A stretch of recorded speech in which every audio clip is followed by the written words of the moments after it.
இட்லி மாவு இல்லாத நேரத்தில் இந்த மாதிரி ஒரு பிரேக்ஃபாஸ்ட் செஞ்சு பாருங்கள்.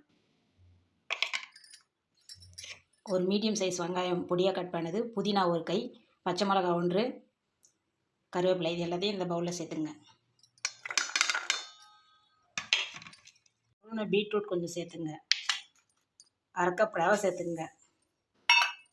அரிசி மாவு சேர்த்துங்க. 1/4 கப் தயிர் சேர்த்துங்க.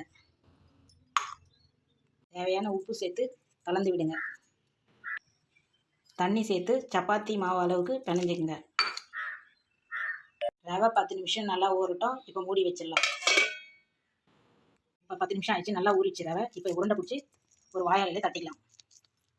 ஆயில் ஸ்ப்ரெட் பண்ணிட்டு இது மாதிரி தட்டிங்க. இப்போ தோசை தவா வச்சு ஆயில் ஸ்ப்ரெட் பண்ணிட்டு இதை அப்படியே திருப்பி போட்டுக்கலாம்.